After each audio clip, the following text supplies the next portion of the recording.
बाहर लिखा हुआ था ज्ञान गंगा के अंदर हमारे देवी देवताओं के लिए ऐसे अश्लील शब्द यूज कर रखे हैं। कोई भी अगर सनातनी जो सच्चा सनातनी उसको पढ़े तो उसका खून खौल उठेगा अपने धर्म के लिए। हमारा विरोध करके कि तुम्हारे भगवान गलत हैं, तुम्हारे भगवान पे शक्ति नहीं है, हमारा रामपाल भगवान है, तो ये बोल के ये लोगों को कन्वर्ट कर रहे हैं। अन्य जो विशेष समुदाय है वो अपने कट्टरपंथ को फॉलो करते हैं। वर्ण व्यवस्था अलग चीज थी, जातिवाद जो है वो अलग बना दिया गया है। अपना स्वार्थ सिद्ध करो। कई लोग आज चुनाव जीत के वहां तक पहुंच चुके हैं। सनातन में अगर एकजुट रहेंगे तो मजबूत रहेंगे। बाहर से जो लोग आए हैं षड्यंत्र के तहत यहाँ पर भेजे जा रहे हैं, तो साजिश के तहत ही लोग आ रहे हैं और कहीं ना कहीं देवभूमि में आज नजर है।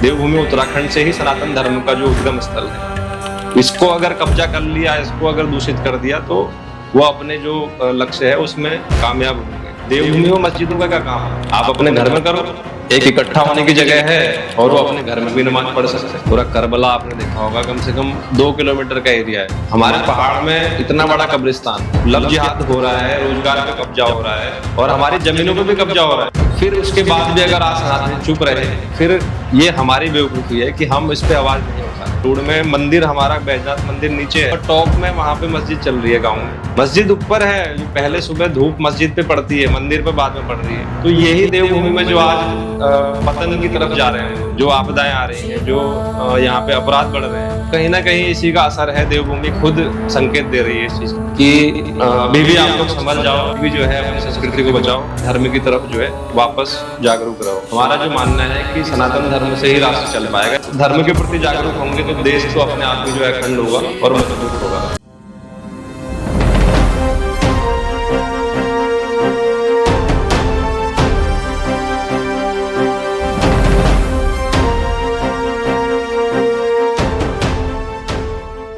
नमस्कार, मैं हूं हीरा परिहार और आप देख रहे हैं देशभक्त डायलॉग।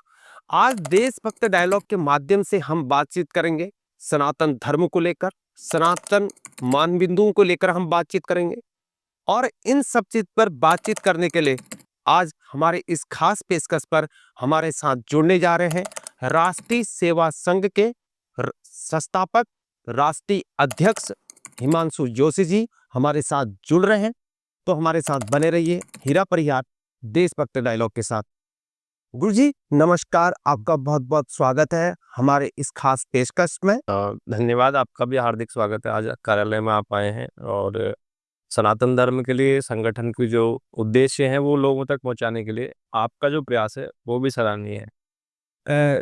गुरुदेव, सबसे पहले तो हम जानते हैं कि जो राष्ट्रीय सेवा संघ है, जैसे कि हम आपके बारे में अध्ययन कर पाए हैं, अभी जो है जो ऑर्गेनाइजेशन है, ये संगठन जो है ये अभी जो है सनातन मानबिंदु हिंदू धर्म को लेकर इस पर जो है काम कर रही है। और आप इस पर विस्तार से बताएं कि जो राष्ट्रीय सेवा संघ का जो विजन है वो किस प्रकार से है। देखिए, विजन तो बहुत बड़ा है। विजन तो राष्ट्रीय सेवा संघ का जो आज की परिस्थिति है समाज में, धर्म की हो, समाज की हो, संस्कृति की हो, तो उसको लेकर के राष्ट्रीय सेवा संघ का गठन हुआ है। जो आज समस्याएं चल रही हैं, जो रियल में है कि कई सारी चीजें ऐसी हैं कि लोगों को पता नहीं चल रहा किस दिशा में चलना है और देश को कैसे अखंड बनाना है, कैसे धार्मिक मूल्यों की रक्षा करनी है, तो वो हमारे विजन में विस्तार से है। मैं उतना लंबा विजन तो नहीं बता पाऊंगा, लेकिन हमारा जो मूल वाक्य है अपने धर्म की, संस्कृति की और राष्ट्र की सेवा करना, यही हमारा भी शॉर्ट विजन है। और जो अभी आप बता रहे थे इसमें जो है राष्ट्रीय सेवा संघ में हमारे जो देश के भारत के संत हैं जी, और कौन कौन से हमारे जो संत हैं वो किस प्रकार से यहाँ पर जुड़े हुए हैं। देखिए, हमारे जो मुख्य संरक्षक हैं वो स्वामी दर्शन भारती जी हैं, जो उत्तराखंड राज्य के संस्थापक भी कहे जाते हैं। और आज से कई वर्षों से वो जो है आज 75 वर्ष की आयु में है, तो अपना जीवन उन्होंने समर्पित किया है इस प्रदेश के लिए, इस देश के लिए और सनातन धर्म के लिए। तो हमें इस रास्ते पर लाने वाले, हमें जागरूक करने वाले उनकी ही जो जागरूकता है उसकी वजह से आज हम लोग इस संगठन को गठित कर पाए हैं। जोशी जी, 28 फरवरी 2024 में जैसे कि मैंने अध्ययन किया है इस संगठन में संगठन की नींव रखी गई है।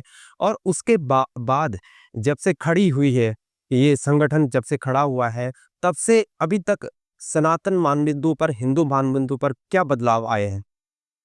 हम कार्य तो उससे पहले से कर रहे हैं। संगठन तो जो है 24 में पंजीकृत हुआ है, उससे पहले से कार्य चल रहे हैं और लगभग 10 वर्ष आज इस फील्ड में मुझे भी हो चुके हैं सेवा करते हुए। तो 10 वर्षों का मैं पूरा अनुभव आपको बताऊं कि जिस तरीके से एक प्राइवेट जॉब, एक अच्छी खासी जॉब छोड़ करके हम लोग इस फील्ड में आए, कहीं ना कहीं चिंता थी कि बहन बेटियों की सुरक्षा के लिए, और हमारे जो लोग रोजगार में नहीं है, आपको पता होगा कि जितने भी सनातनी हैं, हमारा पूरा बैकग्राउंड व्यवसाय में नहीं है। क्योंकि हम बात तो कर रहे हैं कि विधर्मियों को भगाओ या जो है अपने लोगों को आगे बढ़ाना है, लेकिन हमारे लोग, कितने लोग रोजगार कर रहे हैं। हमारा ये विजन है कि उनको आर्थिक रूप से भी मजबूत करना पड़ेगा, धर्म के प्रति भी जागरूक करना पड़ेगा, बहन बेटियों की सुरक्षा के लिए भी जिम्मेदारी हमको लेनी पड़ेगी, और हमारे संत समाज को, जो असली संत हैं, तो उनका अनुसरण हमको करना पड़ेगा। कई लोग उसमें भी जो है फर्जी घूम रहे हैं, जैसा कि आपने भी अभी चर्चा हुई थी।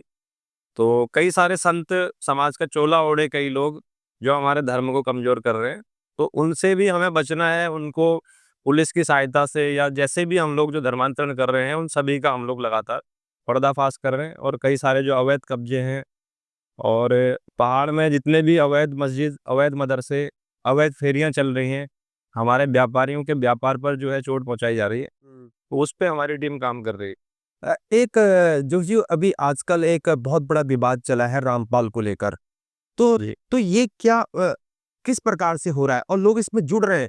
क्या हमारे हिंदू धर्म में इस प्रकार से आखिर क्यों हो रहा है? इसे कैसे बदला जा सकता है? देखिए, ये तो आजकल कुछ मुद्दा हाईलाइट हुआ है, हम इस पे पिछले 5 वर्षों से रिसर्च कर रहे हैं। 5 वर्ष पहले जब कुछ किताबें हमने देखी थी यहाँ पे लोकल में, कि जिसके बाहर लिखा हुआ था ज्ञान गंगा, जीता तेरा ज्ञान अमृत, शायद अभी पुस्तक है नहीं, मैं दिखाता आपको।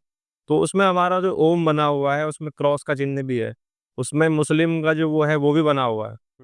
तो जब हमारे ओम पर्वत हमारे देवभूमि उत्तराखंड में है, जो खुद प्रकृति बता रही है कि ओम का स्वरूप कैसा है, तो उस ओम को ही इन्होंने खंडित कर दिया। उसके अंदर हमारे देवी देवताओं के लिए ऐसे अश्लील शब्द यूज कर रखे हैं कि कोई भी अगर सनातनी, जो सच्चा सनातनी उसको पढ़े, तो उसका खून खौल उठेगा अपने धर्म के प्रति। तो वही हमारे साथ भी हुआ। लगातार हम लोग 5 वर्षों से जगह-जगह पर, एक आश्रम हमने इनका सीज करवाया हल्द्वानी में, और लोगों को जागरूक किया। उसके अच्छे परिणाम आ रहे हैं। आज पूरे देश से इनका विरोध हो रहा है। आज हरियाणा से भी इनका विरोध हो रहा है। तो लोग जान रहे हैं कि यहाँ किस तरीके से ये लोगों को बेवकूफ़ बना रहे हैं और अपनी राजनीति चमका रहे हैं। और भगवान का विरोध करके, आपकी कोई थ्योरी नहीं है, अगर इनकी अपनी थ्योरी होती, तो ये अपनी थ्योरी बताते कि हमारे पास ये है, हमारे पास ये अच्छाई है, आप हमारे पास आओ। हमारा विरोध करके कि तुम्हारे भगवान गलत हैं, तुम्हारे भगवान पे शक्ति नहीं है, हमारा रामपाल भगवान है, तो ये बोल के ये लोगों को कन्वर्ट कर रहे हैं एक तरीके से। तो तो इसमें कोई कानूनी पेच आ रहा है, कानूनी लड़ाई लड़ रहे हैं? आपका संगठन किस प्रकार से काम कर रहा है कानूनी तौर पे? हमारे द्वारा लखनऊ से हाई कोर्ट में इसकी पीआईएल डाली गई है, और उसमें कई और भी संगठन इसमें शामिल हैं। तो एक कानूनी उत्तराखंड से तो संभव नहीं हो पाया था, तो किसी कारण से लखनऊ से हमने कर रखा है इसको। अच्छा। जी। एक आपने धर्मांतरण को लेकर बातचीत करी थी अभी थोड़ी देर पहले। तो जो हम ये जानना चाहते हैं कि जो धर्मांतरण, अभी जो रिलीजन कन्वर्जन हो रहा है, तो अभी मैं जितना अध्ययन कर पाया हूँ, जो ये हुललया वाले हैं, जो हुललया हुललया मंच में आकर करते हैं और अंधविश्वास के तौर पर जो है रिलीजन को कन्वर्जन करा देते हैं। लेकिन ये जो हलुलया वाले हैं, एक समुदाय को टारगेट नहीं करते हैं, लेकिन हिंदू धर्म को टारगेट करते हैं, और उसमें भी उनको टारगेट करते हैं जो आदिवासी समाज, एससी, एसटी, ओबीसी या आर्थिक रूप से कमजोर होते हैं। तो आपको क्या लगता है, क्या इससे आपको ये प्रतीत नहीं होता है कि अगर इसकी कमजोरी जो आर्थिक कमजोरी है या गरीबी है, तो आपको नहीं लगता है कि ये भारत देश के अंदर हिंदू मानबिंदु पर हिंदू धर्म को एक दिन जो है कमजोर करने की कोशिश करी जा रही है बाहरी आतताइयों के द्वारा? अब इसमें तो ऐसा है ना, हमारे सनातनियों को कम समय में जो है मुनाफा चाहिए उनको। मेहनत नहीं करनी है, सबसे बड़ी सच्चाई है आज, किसी से छुपी हुई नहीं है। और सबसे बड़ी चीज़, जो आप समुदाय की बात कर रहे हो, सीधा जो अन्य जो विशेष समुदाय हैं, वो अपने कट्टरपंथ को फ़ॉलो करते हैं। हमारे सनातन में हम लोग फ़ॉलो नहीं करते, अपने भगवान को फ़ॉलो नहीं करते, अपने ग्रंथों को हम फ़ॉलो नहीं करते। हम खाली पढ़ते हैं, लेकिन हम उस पे चलते नहीं हैं। सबसे बड़ी कमजोरी हमारी ये है सनातनियों की। अगर हम फॉलो करते, हम अगर भगवान श्री राम को फॉलो करते, श्री कृष्ण को फॉलो करते, तो उनके रास्ते पे चलते। कन्वर्ट करने का मतलब ही नहीं है। जब हम सच्चाई जान रहे हैं, तो उस कन्वर्ट होने का मतलब नहीं है। तो लालच इसलिए दिया जा रहा है कि उनको पता है कि हिंदू कहीं न कहीं मेहनत नहीं करना चाहता। अगर मेहनत करके, हम बहुत सक्षम हैं काम करने में। इतना काम आज भारत में है कि हमें सरकारी नौकरी की ज़रूरत ही नहीं है। अन्य लोग तो कर रहे हैं ना, फर्नीचर का काम कर रहे हैं, और एक हवा भरने वाला, पंचर लगाने वाला भी दिन भर में 2,000 रुपये कमा रहा है। तो हमारे पास यही चीज़ों की कमी है कि हम लोग अपने स्वयं जो आत्मनिर्भर बनने की तरफ नहीं जा रहे हैं, तो हम दूसरे पे निर्भर हैं। इसीलिए हम लोग धार्मिक जो धर्मांतरण हो रहा है उसकी तरफ भी जा रहे हैं। जो मैं थोड़ा-सा आपकी बातों में आऊँगा, जैसे आपने एक पंचर शब्द बोला था अभी। पंचर शब्द में काफ़ी बार विवाद हो जाता है, लेकिन हम ही लोग, जैसे हम दीदू हैं, जी। तो अ, कभी कई बार ये देखा जाता है कि हम लोग अपने बड़प्पन की वजह से जो है छोटा काम करने में कतराते हैं। लेकिन क्या काम, मेरा ये मानना है कि काम कोई छोटा और बड़ा नहीं होता जब तक कि वो ईमानदारी से काम करता है। तो आपका क्या कहना है इस बारे में? नहीं, बहुत अच्छी, मेरे भी यही विचार हैं इसमें। काम तो देखिए, काम है, वो प्रोफ़ेशन है। उसी काम को आप दूसरे देश में जाइए, उसको एक प्रोफ़ेशन है। पंचर वाला हमारे यहाँ पे एक शब्द हो सकता है, या पेंटर हमारे यहाँ एक शब्द हो सकता है, मैकेनिक, वो भी एक प्रोफ़ेशन है बहुत अच्छा। हुँ। अगर हम उसको प्रोफ़ेशनली करें तो बहुत अच्छा काम है। आप बार्बर का देख लो आप, एक कटिंग के ही 120 ₹150 ले रहे हैं। तो दिन भर में अगर 100 लोग भी, 50 लोग भी आते हैं तो अच्छा खासा काम है। तो शर्म ना करते हुए या झिझक ना करते हुए, जिससे हमें इनकम हो रही है, जिससे हमारा काम हो रहा है, घर चल रहा है, तो उससे शर्म तो होनी नहीं चाहिए।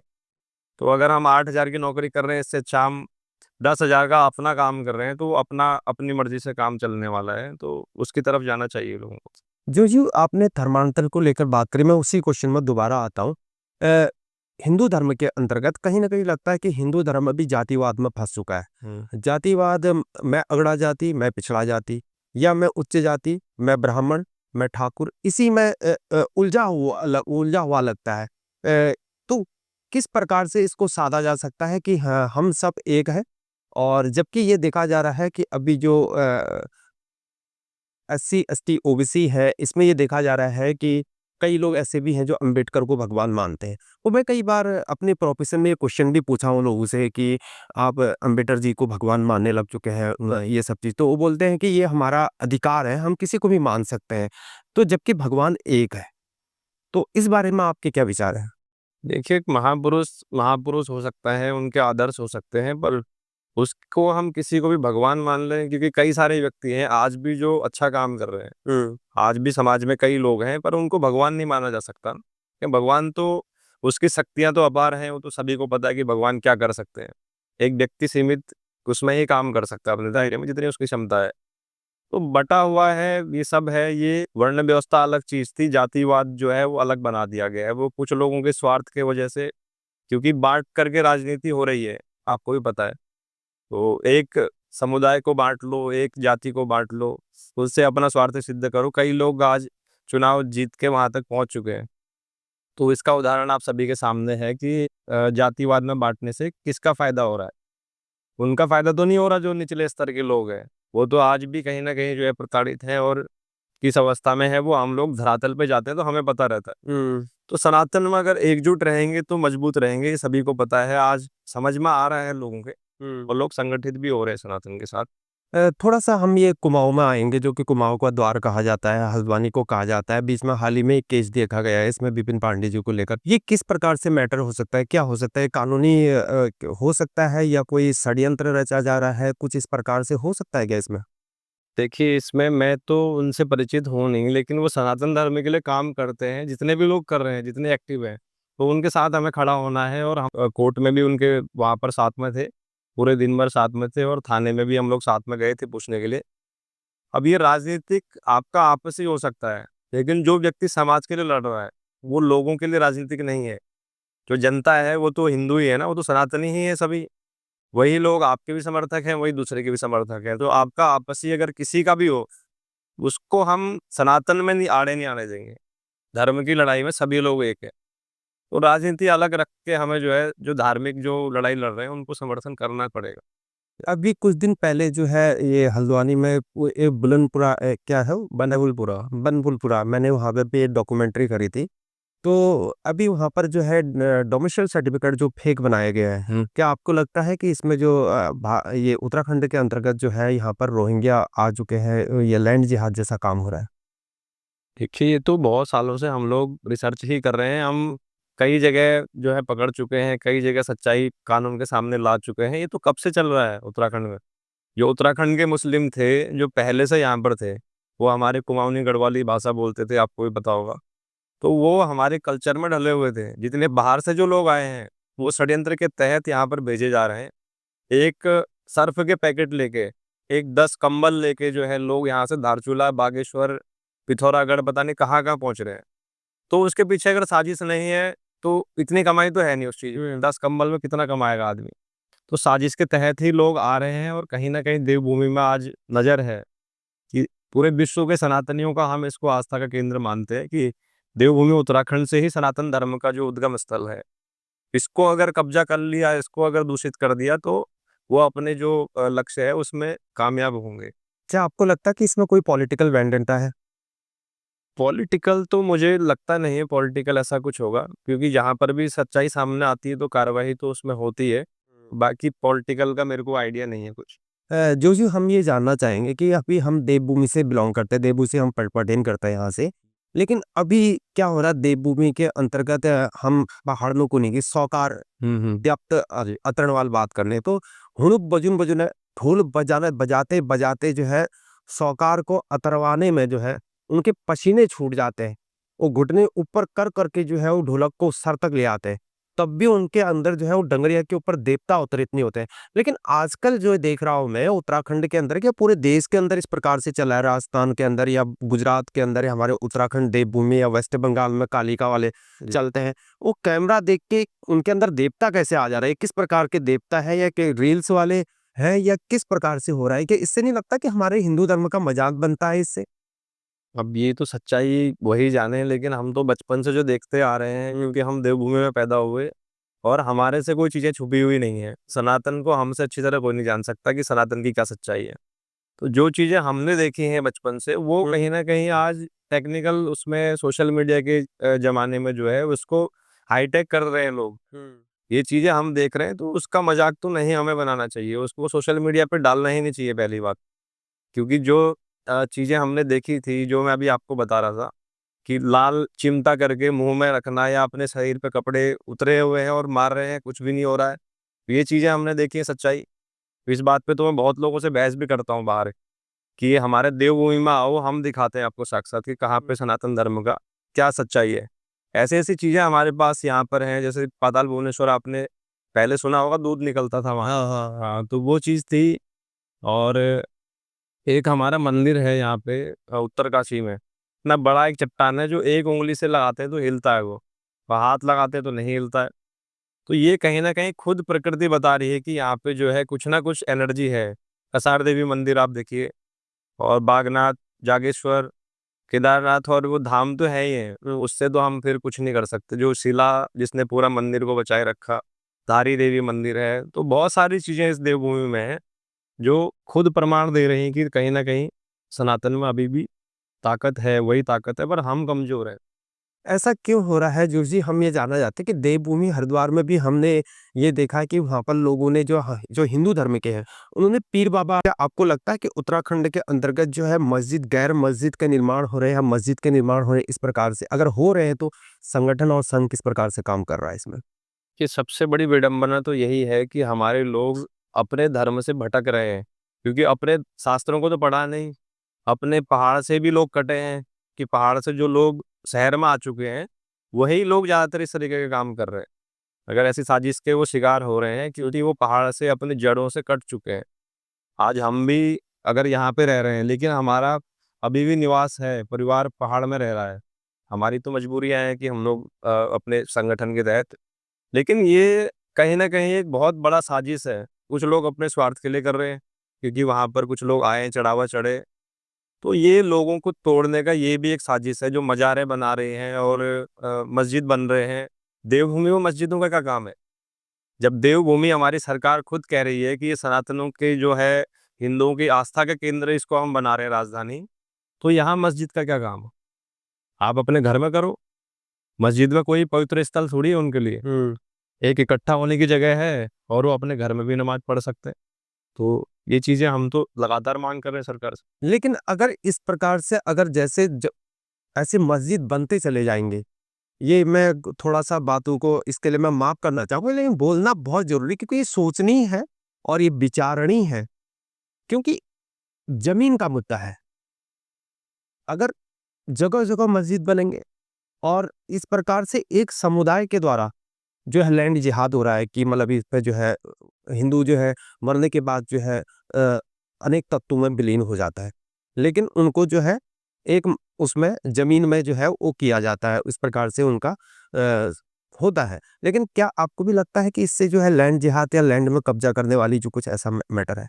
इसका तो बहुत बड़ा उदाहरण हमारे पास अल्मोड़ा में है। पूरा करबला आपने देखा होगा, कम से कम 2 किलोमीटर का एरिया है। हमारे पहाड़ में इतना बड़ा कब्रिस्तान, अब ये बढ़ता ही रहेगा, ये संख्या बढ़ती रहेगी। ये जो वहाँ पे बढ़ जाएगा तो और एरिया घेरा जाएगा। तो जब एक तो आप पहले आए रोजगार करने के लिए, वहीं से कमाया, उसके बाद हमारी ही जमीन पे मस्जिद बनाई, हमारे जमीन पे कब्रिस्तान बनाए, तो हमारा रोजगार भी गया, हमारी बहन बेटियों को भी जो है यहाँ से भगा के ले जाया जा रहा है। लव जिहाद हो रहा है, ये मैं नहीं कह रहा हूँ, ये आंकड़े कह रहे हैं उत्तराखंड के। लव जिहाद हो रहा है, रोजगार पे कब्जा हो रहा है और हमारी जमीनों पे भी कब्जा हो रहा है। तो फिर उसके बाद भी अगर आज सनातनी चुप रहे तो फिर ये हमारी बेवकूफ़ी है कि हम इस पे आवाज़ नहीं उठा रहे हैं। हम आवाज़ उठा रहे हैं क्योंकि हम जागरूक हो चुके हैं, हमें पता चल रहा है कि इसका आने वाले टाइम में क्या अंजाम होगा। अल्मोड़ा में इतनी ज़मीन आज घिर चुकी है, वो हमारे हिंदुओं के कभी काम नहीं आ पाएगी अब। आने वाली पीढ़ी के भी काम नहीं आएगी वो। तो ये हमारी चिंता है, इस पे राष्ट्रीय सेवा संघ जो है काम कर रहा है अपने स्तर। नहीं, मैं इस बात को इसलिए कह रहा हूँ कि ये बहुत विचारणीय है, ज़मीन का मुद्दा है, ज़मीन का मामला है, क्योंकि लोगों के पास ज़मीन कम हो जाती है आज के दिन में रहने के लिए। और जबकि मैंने ये देखा है कि जो हमारे हिंदू धर्म वाले हैं, आजकल इलेक्ट्रिक वाले चल गए हैं और राख दे देते हैं, बॉन्ड दे देते हैं, टुकड़ा दे देते हैं और तिलांजलि के लिए वो सब कुछ दिया जाता है। लेकिन एक समुदाय के अंतर्गत जो है ज़मीन वाला मैटर होता है, तो ये बहुत विचारणीय विषय लगता है। क्या कहते हैं आप इस बारे में? हमारा हिंदू धर्म जबकि इन इन बातों को मानता है, भाई इलेक्ट्रिक वाला कर दो, चिता की नहीं हो तो उस टाइप से हो जाता है शहरों में। हिंदू तो सहिष्णु है ही है, वो तो हर चीज़ में एडजस्ट हो जाता है। जैसे हमारी सरकार कहेगी, जैसी समय की मांग होगी, हिंदू उसमें ढल ही जाता है। देखिए सामने वाला जो कट्टरपंथ है, वो कहीं पर भी जो है ज़मीनों से समझौता ना करे। वो आप तो देख ही रहे हैं कि रोड के किनारे भी कब्जा कर चुके हैं। बनभूलपुरा की हम लोग बात कर रहे हैं, कि बेरीनाग की जो मस्जिद, घर के अंदर बनाई हुई मस्जिद, पहाड़ में, जहाँ पे मंदिर का स्पीकर बंद करवा दिया गया प्रशासन के द्वारा। एक वहाँ पे व्यक्ति रोज़ हनुमान चालीसा चलाते थे, तो उनका स्पीकर बंद हो गया और वहाँ मस्जिद चल रही है पहाड़ों में। आप गरुड़ की मैं अभी बता रहा था आपको, गरुड़ में मंदिर हमारा बैजनाथ मंदिर नीचे है, अच्छा, हाँ, और ऊपर टॉप में वहाँ पे मस्जिद चल रही है गाँव में। अच्छा, मस्जिद ऊपर है, जो पहले सुबह धूप मस्जिद पे पड़ती है, मंदिर पे बाद में पड़ रही है। हाँ। तो यही देवभूमि में जो आज पतन की तरफ जा रहे हैं हम लोग, जो आपदाएँ आ रही हैं, जो यहाँ पे अपराध बढ़ रहे हैं, तो कहीं न कहीं इसी का असर है। देवभूमि खुद संकेत दे रही है इस चीज़ का, कि अभी भी आप लोग संभल जाओ और अभी भी जो है अपनी संस्कृति को बचाओ, अपने धर्म की तरफ जो है वापस जागरूक रहो। तो जो संघ किस प्रकार से अपनी सांस्कृतिक धरोहर को एक बचाने के लिए किस प्रकार से प्रयोग कर पा रहा है? देखिए सांस्कृतिक के लिए अभी सब कुछ तो जनता को जागरूक करना पहला हमारा कदम है, कि जनता सबसे पहले धर्म के प्रति जागरूक हो, अपनी सांस्कृतिक धरोहरों की वो वैल्यू को समझे। जब हमें उसके मूल्यों का ही पता नहीं है तो उसकी रक्षा कौन करेगा? संघ तो लोगों से ही बना हुआ है ना, हमारे सनातनियों से मिलके ही राष्ट्रीय सेवा संघ है और उनके लिए ही काम कर रहा है। उन्हीं लोगों को मिलके अपने लिए काम करना है। तो अपने लिए मतलब अपने परिवार के लिए, अपने समाज के लिए हम लोग तैयार कर रहे हैं कि लोगों को जागरूक किया जाए। तो जो जी 2025 में जो है अभी सनातन धर्म के प्रति अभी जो है जागरूकता बढ़ पाई है या आने वाले समय में बढ़ेगी? ये घट रही है? देखिए जागरूकता तो रोज बढ़ रही है और उसको सही रास्ते पे ले जाने वाले भी कुछ लोग अभी जो है एक्टिव हैं, और हमारा भी प्रयास है कि जो जागरूकता लोगों में बढ़ रही है उसको अच्छे लक्ष्य की तरफ ले जाया जाए, कहीं गलत लोग इसका फायदा ना उठाएं। अगर राष्ट्र की बात नहीं करें जो हमारा बात तो पूरी नहीं हो पाएगी, तो किस प्रकार से संघ जो है राष्ट्रीय सेवा संघ अभी जो है राष्ट्र निर्माण में क्या योगदान दे पा रहा है अभी तक? देखिए धर्म की बात, धर्म से ही राष्ट्र चलेगा। हमारा जो मानना है कि सनातन धर्म से ही राष्ट्र चल पाएगा, क्योंकि ऐसे जो पंथ और ऐसे कट्टरपंथी जो हैं, जो अपने ही चीज़ों को बढ़ावा दे रहे हैं, दूसरों की बुराई कर रहे हैं या दूसरों को जो है हिंसा करने पे उनकी पुस्तकों में लिखा हुआ है, तो उससे देश तो चलेगा नहीं। देश को अगर चलाना है तो सनातन धर्म के अनुसार ही चल पाएगा। तो धर्म के प्रति जागरूक होंगे तो देश तो अपने आप ही जो है अखंड होगा और मजबूत होगा। तो जैसे कि आपने अभी धर्म की बात करी है, तो धर्म और इससे धर्म और संस्कृति के संरक्षण के लिए संघ किस प्रकार से काम कर रहा है? धर्म के लिए देखिए, हम एक हमारा अभी भगवत गीता अभियान चल रहा है कि हम शास्त्रों से लोगों को जोड़ रहे हैं, और हम जो है जो गलत कार्य हो रहे हैं, जिसे नशे के खिलाफ भी लोगों को जो है जागरूक करना, ये भी एक धर्म है। लव जिहाद के प्रति लोगों को जागरूक करना, ये भी धर्म का कार्य है। और हमारे जो लोगों के जो युवाओं का भविष्य है, उसको तय करना भी एक धर्म है। हमारा गुरुकुल का भी निर्माण चल रहा है, तो गुरुकुल के माध्यम से जो धार्मिक शिक्षा है, क्योंकि आज शिक्षा जो आपको पता है मैकाले की शिक्षा चल रही है, तो कहीं न कहीं इसके अंदर संस्कार नाम की कोई चीज़ नहीं है। जो हमारे संस्कार थे, आज कोई भी बच्चा आपको पैर छू के हाथ से पैर नहीं छू रहा है कहीं पर, उसको कोई पता ही नहीं है कि क्या करना है। अपने घर में नहीं छू रहा अपने माँ-बाप। तो जब तक शिक्षा मजबूत नहीं होगी, बच्चों का भविष्य उस तरीके से निर्माण नहीं होगा, तो वो बहुत बड़ा लक्ष्य है, उसकी तरफ अभी हम लोग चल रहे हैं। अभी बहुत ज़्यादा समय नहीं हुआ है, लेकिन एक अच्छे विज़न पे काम कर रहे हैं, बहुत अच्छा समर्थन मिल रहा है लोगों का। संघ कहती है कि भारत को हिंदू रास्ते नहीं, भौगोलिक रास्ते नहीं, अपितु इसको एक वैदिक राष्ट्र होना चाहिए। तो ये कैसे संभव हो पाएगा गुरुदेव? देखिए, वैदिक शिक्षा से ही ये संभव होगा, क्योंकि शिक्षा ही मेन आधार है, शिक्षा ही मुख्य आधार है, देश को, धर्म को जोड़ने के लिए। तो वैदिक शिक्षा की तरफ अगर हम जाएँगे, जब जो युवाओं का निर्माण होगा वो वैदिक शिक्षा से होगा, तो वो वैदिक धर्म की तरफ जाएँगे। वैदिक सनातन मतलब जो वैदिक काल से चला हुआ आ रहा है। हिंदू की बात हम करते हैं, ठीक है, हम सनातन की बात करते हैं, मैं हिंदू नहीं कहता। सनातनी हिंदू हम कह सकते हैं उसको, और वैदिक राष्ट्र की हम लोग बात कर रहे हैं। जी। तो राष्ट्रीय सेवा संघ में योगदान देने के लिए आम लोगों को किस प्रकार से प्रेरित किया जा रहा है अभी तक? आम लोगों को जैसे जो भी हमारे द्वारा कार्य रहते हैं, जो भी सोशल मीडिया पे हम लोग प्रयास करते हैं लगातार कि जागरूक करें लोग, काफ़ी संख्या में लोगों की जुड़ने के लिए वो भी आ रही है कि हमें जुड़ना है। लोग आज समझ रहे हैं कि राष्ट्रीय सेवा संघ जो है अच्छे विज़न पे काम कर रहा है, और बहुत अधिक लोगों की जो है क्वेरी आ रही है, हम इतने लोगों को जोड़ नहीं पा रहे हैं, इतने ज़्यादा लोग जुड़ने के लिए इच्छुक हैं। क्या आपको लगता है जोशी जी अभी जो है देश में धर्म के प्रति जो है संघर्ष हो रहा है? अगर हो रहा है तो ये किस प्रकार से दूर किया जा सकता है? धर्म के प्रति तो संघर्ष हो ही रहा है। संघर्ष हो रहा है, इसीलिए जो है संगठन का गठन हुआ है, कि संघर्ष से हमने सीखा है ना, हमारा जो ध्येय है वो आपने पढ़ा होगा, हमारी उस पे भी चल रहा है, तो संघर्षों से ही हम लोग सीखे हुए हैं। हम अपने अनुभव से यहाँ तक पहुँचे हैं, इस लड़ाई को अनुभव से लड़ रहे हैं। किसी दूसरे को देख के या किसी उसके उस पे चल के हम लोग नहीं कर रहे हैं। तो धर्म के लिए संघर्ष चल ही रहा है, सब अपने-अपने चीज़ों को जो है श्रेष्ठ बता रहे हैं, लेकिन सनातन धर्म, उसके लिए हमें किसी को बताने की ज़रूरत नहीं है कि हम श्रेष्ठ हैं, या सनातन धर्म जो है सर्वधर्म समभाव का जो हम लोग बात करते हैं, सर्वे भवन्तु सुखिनः की बात करते हैं, तो हम लोग कोई कट्टरपंथ पे काम नहीं करते। सनातन धर्म आज पूरे साइंस भी उसके आगे नतमस्तक है, और विदेशों के भी लोग आज सनातन धर्म की तरफ आ रहे हैं। हाँ। तो हमारे लोग अगर उसको नहीं समझ रहे, अपने धर्म की वैल्यू नहीं समझ रहे हैं, तो आने वाले समय में उनको पता लगेगा, क्योंकि समझना तो है ही एक ना एक दिन।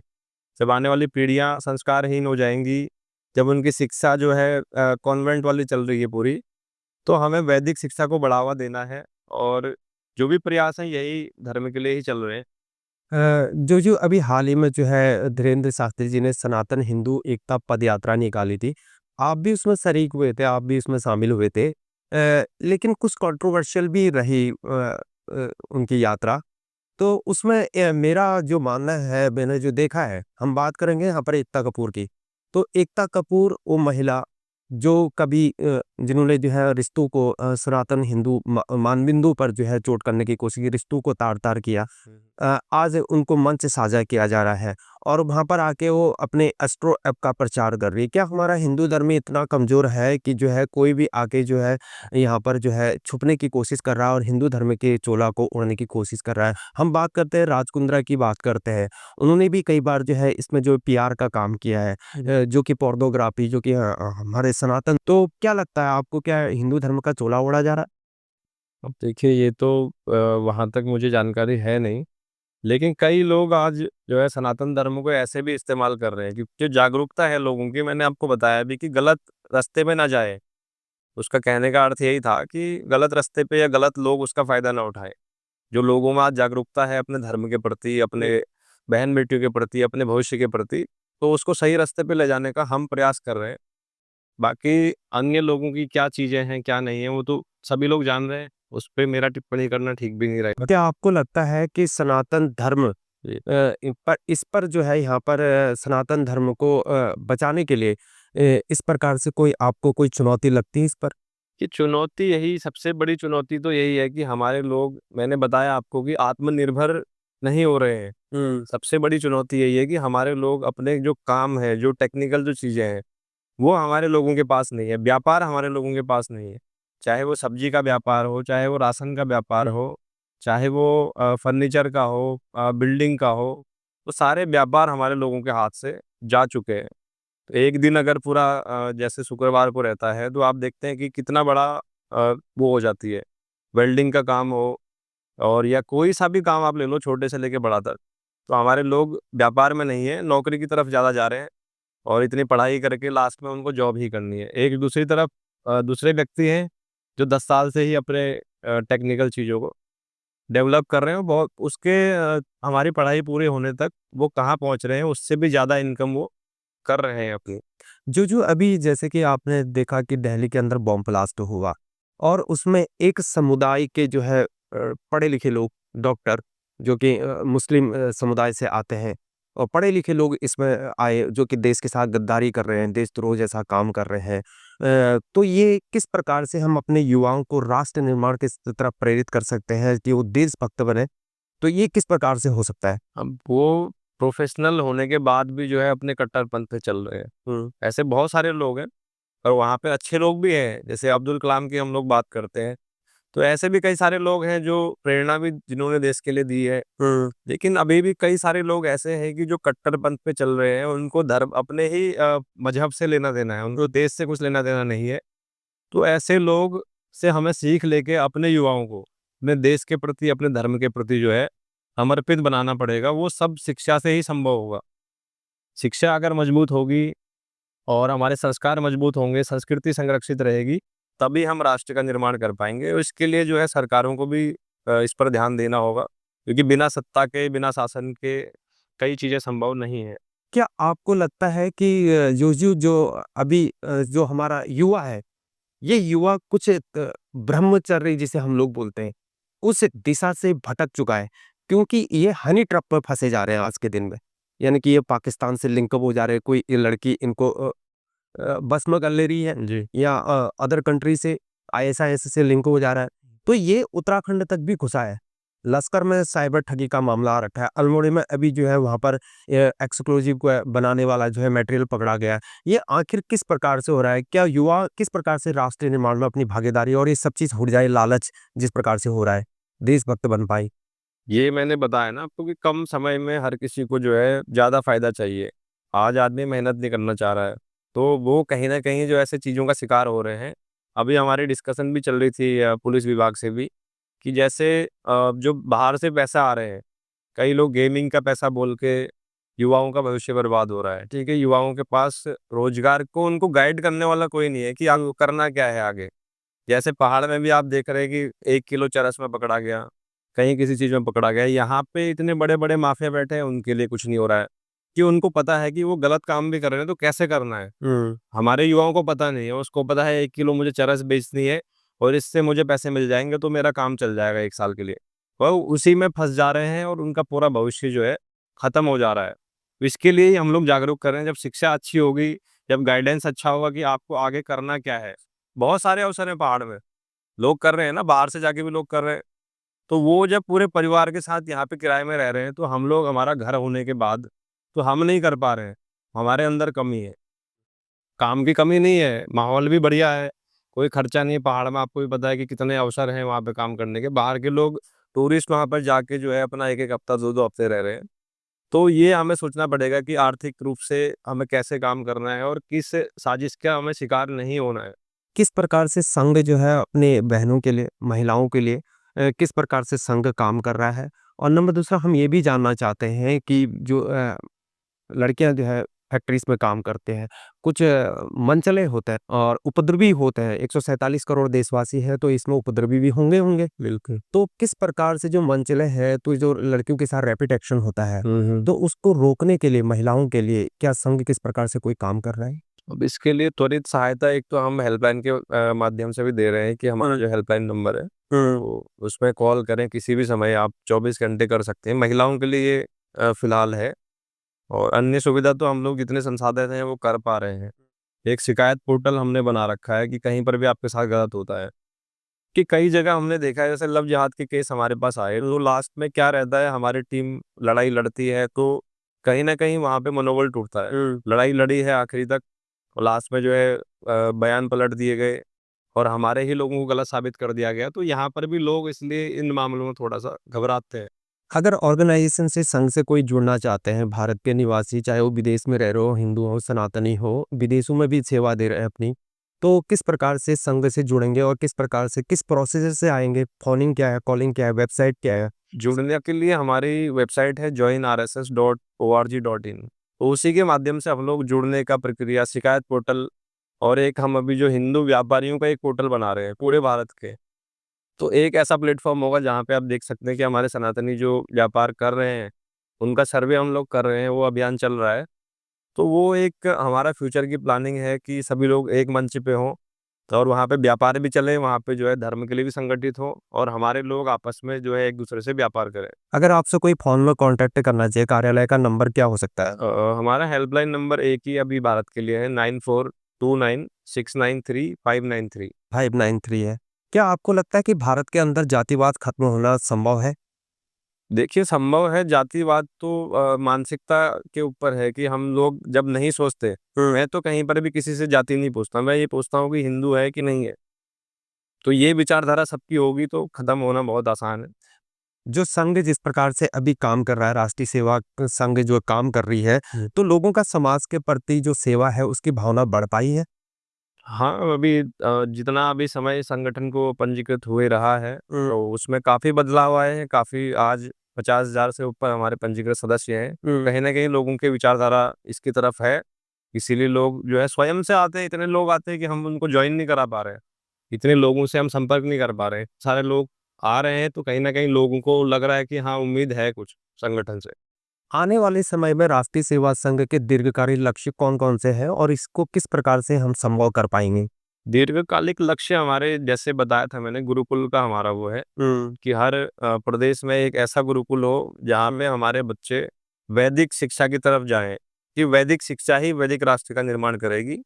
और वो बहुत बड़ा लक्ष्य है, कम समय में नहीं हो पाएगा, लेकिन होगा जरूर कि हम उसकी तरफ लगातार अग्रसर हैं। अपनी भगवत गीता हम लोग बंटवा रहे हैं, अपने असली ग्रंथ, क्योंकि जो रामपाल गिरोह की अभी बात हुई थी, उनके द्वारा नकली किताबें बांटी जा रही हैं। ऐसी और भी संस्थाएं हैं जो हमारे लोगों को गुमराह कर रहे हैं, 20 रुपए की, 30 रुपए की, या फ्री में दे के लोगों को जो है गलत किताबें बांटी जा रही हैं। तो ये हमारा दीर्घकालिक लक्ष्य ही है, जो वैदिक राष्ट्र के निर्माण का। बहुत-बहुत धन्यवाद आपका कि आपने जो है देशभक्त डायलॉग को अपना अमूल्य समय दिया, उसके लिए आपका तहे दिल से धन्यवाद। और एक बार फिर से आपको हम शाश्वत प्रणाम करते हैं कि आप जो है अपने देश के लिए, अपने राष्ट्र के लिए अपने तन और मन और धन सभी चीज़ों से आप लगे पड़े हैं। हम चाहते हैं कि आप इसी प्रकार से काम करते रहें और ये संघ इसी प्रकार से देश के लिए, राष्ट्र निर्माण के लिए काम करते रहे। फिर से आपका बहुत-बहुत धन्यवाद तहे दिल से। बहुत बहुत धन्यवाद आपका भी, और आप आज कार्यालय में आए और हमारे विचार आपने रखे। आप जैसे लोगों के माध्यम से ही जो है जनता तक हमारी बातें पहुंचती हैं, तो आपका भी बहुत बहुत धन्यवाद। आपने अभी जैसे कि आपने सुना कि राष्ट्रीय सेवा संघ जो कि सनातन धर्म, हिंदू धर्म, उस पर किस प्रकार से सनातन की रक्षा कर सके, जिस प्रकार से बाहर से विदेशों से आतताई भारत में घुस रहे हैं, तमाम तरीके से इंटरनेट के माध्यम से एक जाल जैसा फैल चुका है। रिलीजन कन्वर्जन को लेकर, लैंड जिहाद को लेकर, युवाओं पर नशा को लेकर, ये सारे चीज पर जो है आपने देखा कि उनको सुना हिमांशु जोशी जी को, जो कि राष्ट्रीय सेवा संघ के संस्थापक हैं और राष्ट्रीय अध्यक्ष है। उन्होंने आपने जो है उनके विचारों को सुना है। हम उम्मीद करते हैं कि उनके विचार आपको अच्छे लगे। जुड़ने के लिए जो है आपको जो है वेबसाइट का नाम बता दिया गया, मैं पिन करूंगा, और एक स्लाइड में इसमें आप जुड़ सकते हैं। फ़ोन नंबर से कॉलिंग से आप जुड़ सकते हैं और उनसे कांटेक्ट कर सकते हैं, उनसे बातचीत कर सकते हैं और जो भी आपकी शंका होती है उनसे दूर कर पाएंगे। बने रहे हमारे साथ। अन्य रिपोर्ट के साथ फिर मुलाकात होगी। देशभक्त डायलॉग हीरा परियार के साथ। जय हिंद, भारत माता की जय।